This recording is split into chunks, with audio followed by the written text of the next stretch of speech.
Assalamualaikum warahmatullahi wabarakatuh. Jumpa lagi bersama saya Fajaruddin Asnan di channel kesayangan kita bersama Asnan Way. Without you kami tiada arti, with you kami sangat berarti. Gimana kabarnya teman-teman? Pejuang skripsi, pejuang penelitian di seantero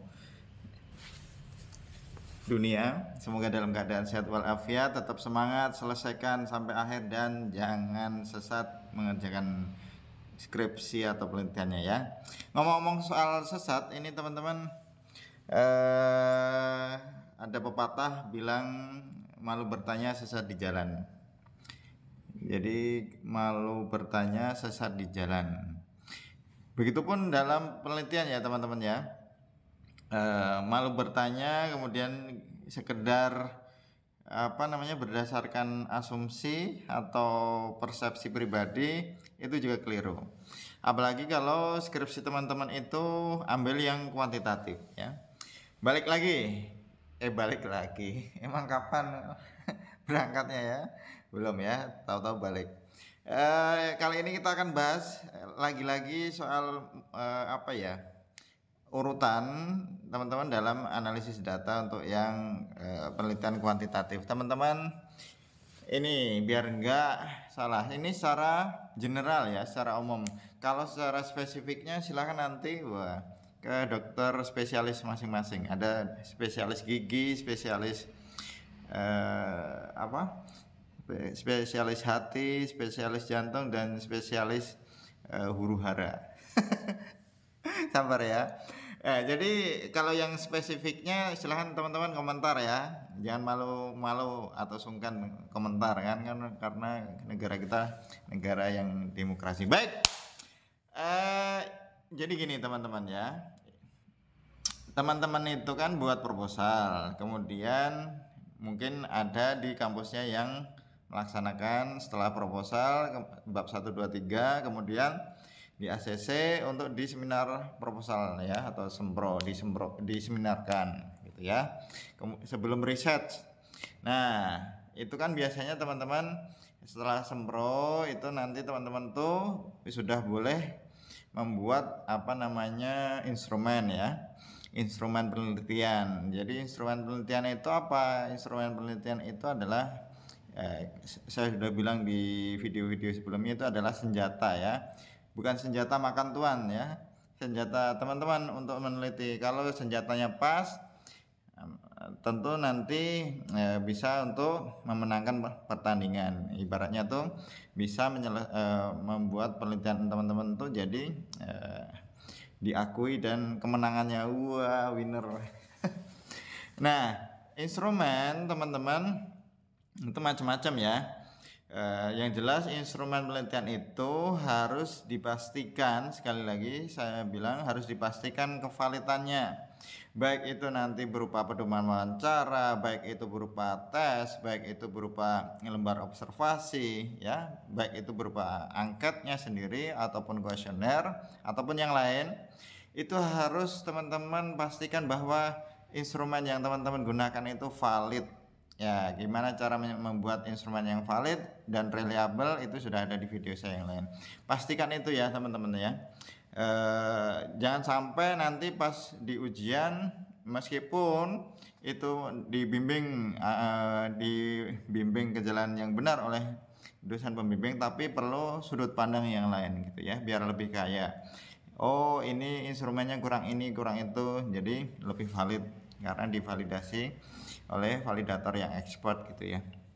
Itu itu yang pertama. Jadi yang pertama adalah pastikan instrumen teman-teman itu valid dan reliable gitu ya. Itu wajib itu. Jadi kalau ada yang nanya, Pak, harus enggak itu uji validitas atau reliabilitas? Ya, saya bilang nah, itu harus ya, karena itu gimana Anda meyakinkan bahwa instrumen itu valid, itu dari mana ya? Dari uji gitu ya. Kalau enggak dari uji tentu silahkan penelitian, tapi bisa jadi penelitiannya abal-abal gitu ya. Abal-abal itu apa ya? Ya itulah.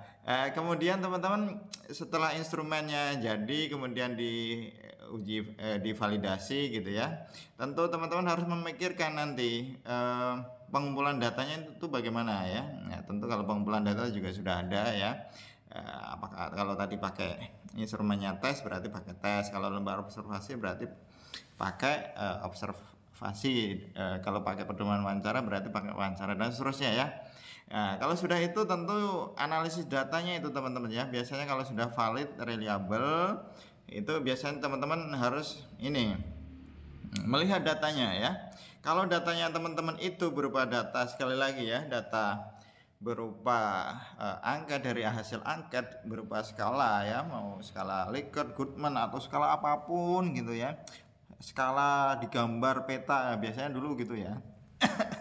Maka itu jenis datanya adalah ordinal. Kalau ordinal tentu teman-teman larinya nanti pakai rank Spearman atau Kendall gitu ya, silahkan. Cuma harus match. Jangan asal pakai. Kalau asal pakai nanti ya ketemu tuh ketemu. Maksudnya ketemu-ketemu tuh ada outputnya ya, cuma gawat.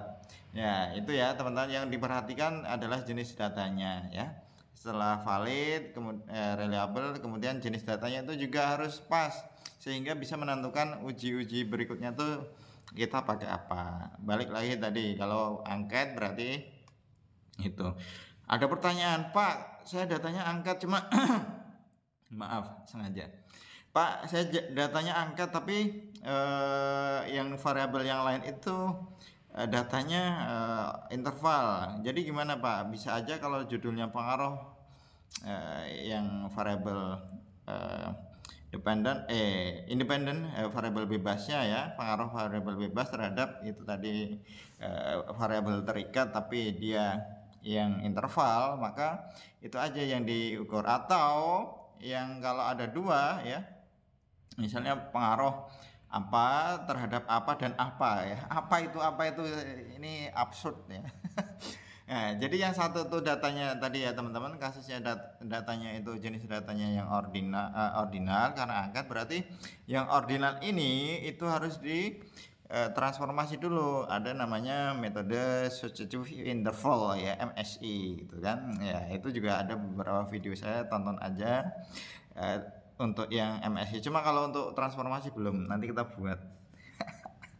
Jadi itu ya teman-teman ya. Yang pertama pastikan valid dan reliable. Yang kedua adalah lihat jenis datanya seperti apa, sehingga nanti penelitian teman-teman tuh nggak abal-abal dan nggak asal-asal dan nggak sesat dan menyesatkan. Itu bahaya sekali ya. Kemudian tentu uji-ujinya ya itu tadi sudah banyak sekali di video-video saya. Intinya di sini saya menekankan bahwa urutannya minimal tadi ada valid dan reliable, kemudian lihat jenis data untuk menentukan statistik ujinya yang benar itu seperti apa. Silahkan komentar, jangan sungkan-sungkan karena malu bertanya sesat di penelitian. Semoga bermanfaat. Assalamualaikum warahmatullahi wabarakatuh. Tetap semangat.